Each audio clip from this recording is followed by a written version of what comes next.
Hey, I'm Emma Carter. I'm 28, living in the heart of Silicon Valley, and I've just launched my own tech startup.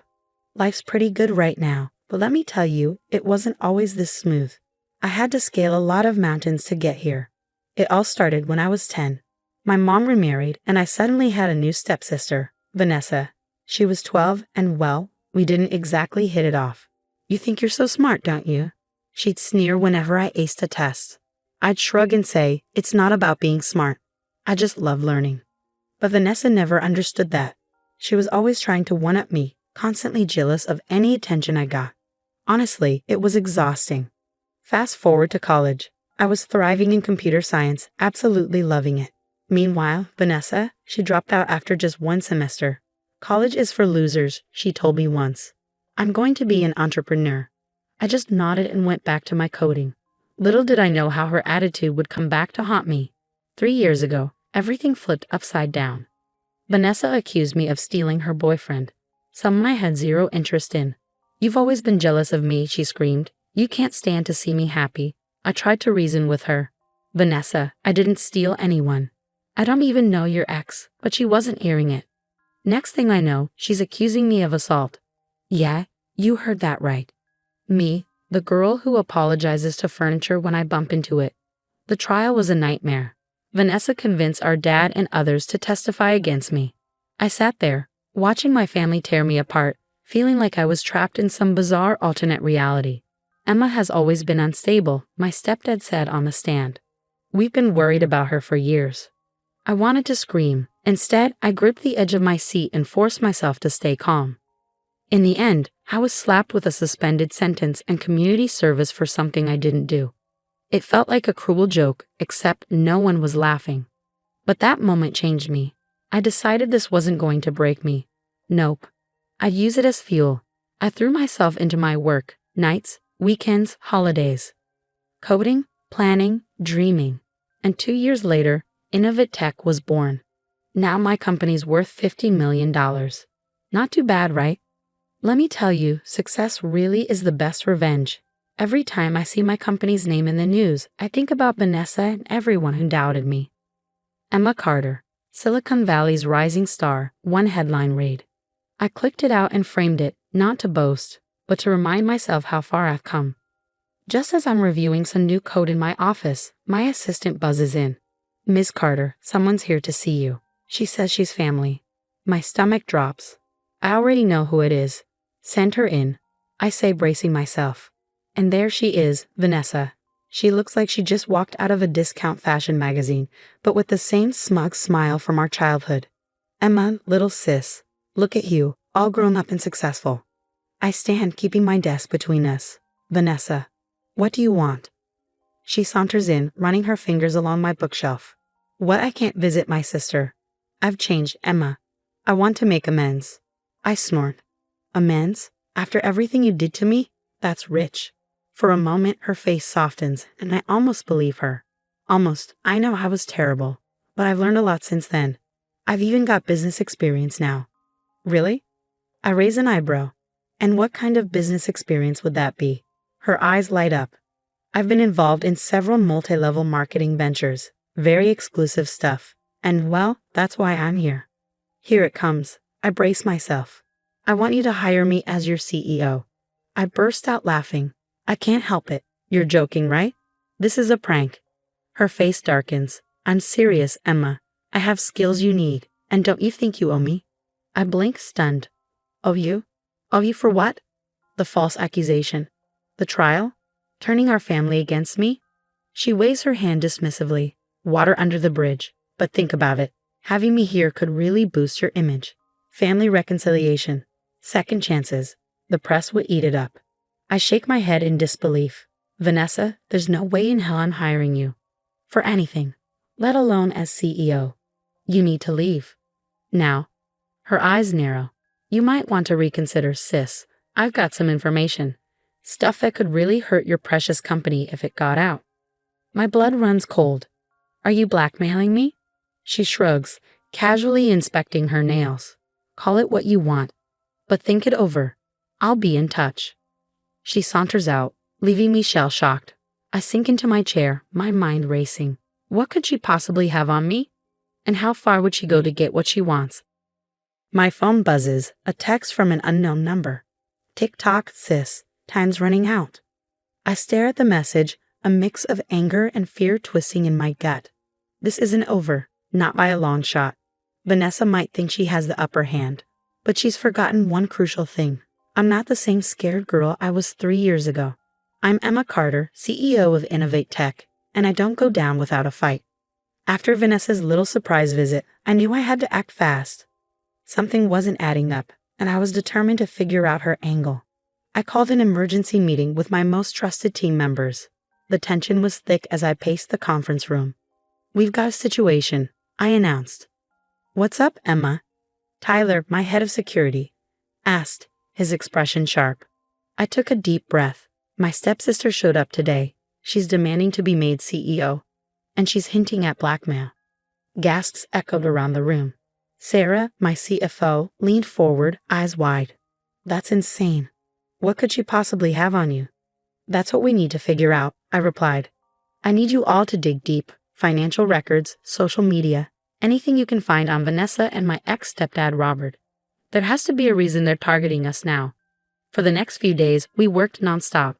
Coffee became my best friend, fueling my determination as we sifted through piles of information. Then, late one night, Tyler burst into my office, a stack of papers in hand. "Emma, you're going to want to see this," he said, dropping the documents on my desk. As I flipped through the pages, my jaw dropped. "Holy," I muttered. Turns out Vanessa wasn't just dabbling in multi-level marketing. She was neck-deep in a massive pyramid scheme, millions in debt. And the mastermind behind it all? My dear old stepdad, Robert. "They're desperate," Sarah chimed in, standing beside me. "Robert's other businesses are failing. They see your success as their way out." I slumped back in my chair, the pieces falling into place. Vanessa and Robert's plan was clear. They wanted to install her as CEO, then siphon money from my company to save themselves. Tyler nodded grimly. "Looks like it. But we've got them, Emma. All the evidence is right here." I stood, a fire burning in my chest. "Set up a meeting with Vanessa. It's time to end this." The next day, Vanessa swaggered into my office, her smile dripping with fake confidence. She was clearly expecting some kind of victory. "Ready to accept my generous offer, sis?" she asked, settling into a chair across from me. I leaned back, keeping my expression calm. "Before we get to that, I thought we could have a little chat. Clear the air, you know." Her smile faltered for just a second. "Of course. What do you want to talk about?" "Oh, you know," I said casually, "life, business, that massive pyramid scheme you're involved in." The color drained from her face. "I don't know what you're talking about." I slid a folder across the desk. "Really? Because I've got a lot of evidence that says otherwise. You, Robert, the millions in debt. It's all here." Vanessa snatched up the folder, frantically flipping through it. This is a misunderstanding. I can explain." "Oh, I'm sure you can," I said, standing up. "And you're going to. Right now, on record." I pulled out my phone, hitting the record button. "So, Vanessa, why don't you start by telling me about that false testimony you gave 3 years ago? Then we'll move on to your current financial situation." Vanessa's face crumpled, and for a moment, I almost felt sorry for her. Almost. "I didn't have a choice," she stammered. He said if I didn't testify against you, he cut me off. And now we're in so deep, Emma. You have to help us." I stopped the recording, my voice cold and steady. "I don't have to do anything, Vanessa, except protect myself and my company. You've got 24 hours to come clean, or I'm taking this to the authorities." As I watched her rush out, tears streaming down her face, a weight lifted off my shoulders. The truth was finally out, but something told me this was far from over. The next morning, I called an emergency board meeting. Standing at the head of the table, I could feel the tension in the room. "I know you've all been concerned about recent events," I began, my voice steady. "Today, I'm going to lay everything out for you." For the next hour, I detailed it all: Vanessa's demands, Robert's involvement, the pyramid scheme. When I finished, the room was dead silent. Finally, our chief legal counsel spoke up. "Emma, it's a lot, but you've handled it brilliantly. We're behind you 100%. Relief washed over me. I'd worried they might see this as a liability, but instead, they saw it as proof of my leadership. Just then, my assistant buzzed in. Miss Carter, Vanessa is here. She's demanding to see you. I looked at the board. Well, let's end this once and for all. Vanessa burst in, her eyes wild. Emma, have you thought about my offer? I really think. I cut her off. Vanessa, meet our board of directors. I've just finished telling them everything. She froze, looking around the room like a cornered animal. You can't do this. We're family. Family doesn't blackmail each other, I said firmly. It's over, Vanessa. Go home. As security escorted her out, I felt a mixture of sadness and relief, but I knew I had one more thing to do. That night, I called my mom. Mom, there's something you need to know about Robert, I said, and I told her everything, the fraud, the manipulation, all of it. There was a long silence on the other end. Oh, Emma, she finally said, her voice cracking. I'm so sorry, I should have believed you. It's okay, Mom, I replied, feeling a lump rise in my throat. It's not your fault. The next few weeks were a whirlwind. I didn't press charges against Vanessa or Robert, but I made sure the evidence found its way to the right people. The SEC launched an investigation into Robert's businesses, and Vanessa's creditors came knocking. I watched from a distance as their world crumbled. Robert was charged with multiple counts of financial fraud. Vanessa declared bankruptcy, her dreams of easy money turning to dust. Meanwhile, Innovative Tech was thriving. Our stock was soaring, and we were making headlines for all the right reasons. One day, as I was leaving the office, I spotted a familiar figure huddled in the lobby. It was Vanessa, looking nothing like the confident woman who had strutted into my office weeks ago. Emma, please, she begged as I approached. I've lost everything. I need your help. I looked at her, really looked at her, for the first time in years. I saw the scared, jealous girl she'd always been, and I felt nothing. I'm sorry, Vanessa, I said, and I meant it. But you're not a part of my life anymore. I wish you the best, but I can't help you.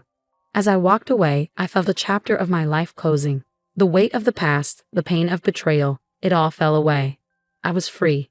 That night, standing in my office and looking out over the San Francisco skyline, I thought about everything I'd been through, the false accusations, the trial, the hard work, the betrayals. It had all led me here. A smile crept across my face. I was Emma Carter, CEO of Innovative Tech, survivor of toxicity and architect of my own destiny. And my story? It was just beginning. Now I have a question for you. If you were in my shoes, would you have helped Vanessa in the end, despite everything she did?